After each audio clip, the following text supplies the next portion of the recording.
And ഇപ്പൊ പറയുകയാണെങ്കിൽ ദുബായില് ഏറ്റവും ഇൻ ഡിമാൻഡ് ആയിട്ട് ഡിസൈൻസ് ഏതൊക്കെയാണ്?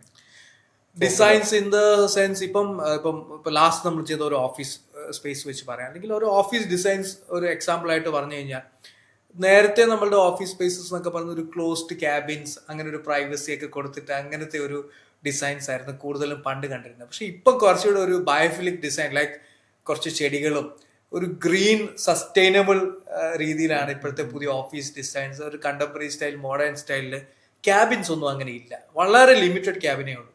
ഇവിടെ ഇരിക്കുന്ന ആൾക്ക് ആ അറ്റത്തിരിക്കുന്ന ആളെ കാണാം.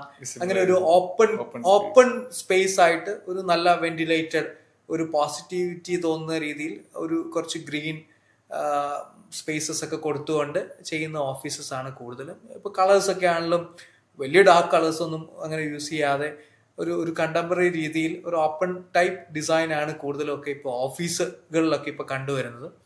ഇപ്പൊ വീടുകളൊക്കെ ചെയ്യുകയാണെങ്കിൽ അത് ഡിപ്പെൻസ്. ഓക്കെ, കസ്റ്റമറിന്റെ ഒരു ചോയ്സ് ഉണ്ട്. ചിലർക്ക് ഒരു അറേബ്യൻ സ്റ്റൈൽ വേണോ, അല്ലെങ്കിൽ യൂറോപ്യൻ സ്റ്റൈൽ വേണോ, ഇനി അതല്ല ഒരു കണ്ടംപററി സ്റ്റൈൽ, ഒരു മിക്സ് ഡിസൈൻ വേണോ, ഇനി അതല്ല ഒരു അൾട്രാ ലക്ഷറി ആയിട്ട് ഇമ്പോർട്ട് ചെയ്ത് എല്ലാം വെച്ച് ചെയ്യണമെങ്കിൽ അങ്ങനെയൊക്കെ, അത് ഒരു കസ്റ്റമർ ചോയ്സ് എന്ന രീതിയിലാണ്.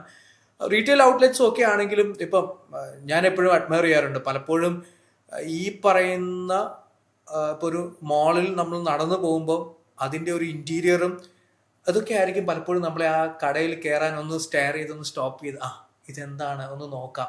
ചിലത് നമ്മൾ അങ്ങനെ അട്രാക്ട് ചെയ്ത് കയറി വലിയ പർച്ചേസ് ഒക്കെ ഇൻസ്റ്റന്റ്ലി നടക്കാറുണ്ട്. അപ്പം പലപ്പോഴും ഈ പറയുന്ന ഡിസൈൻ ഒരു ഇമ്പോർട്ടൻറ്റ് ഫാക്ടർ തന്നെയാണ് നമ്മൾ ഈ പറയുന്ന റീറ്റെയിൽ ഔട്ട്ലെറ്റ്സിലും ഒക്കെ. അതൊരു മിനിമലിസ്റ്റിക് ഡിസൈനിലേക്കൊക്കെ വരുന്നതായിട്ട് എനിക്ക് തോന്നുന്നുണ്ട്. എന്നാൽ അതൊരു ക്ലാസി സിമ്പിൾ ഡിസൈൻ ആയിട്ടൊക്കെ ഇപ്പം ഫീൽ ചെയ്യാറുണ്ട്.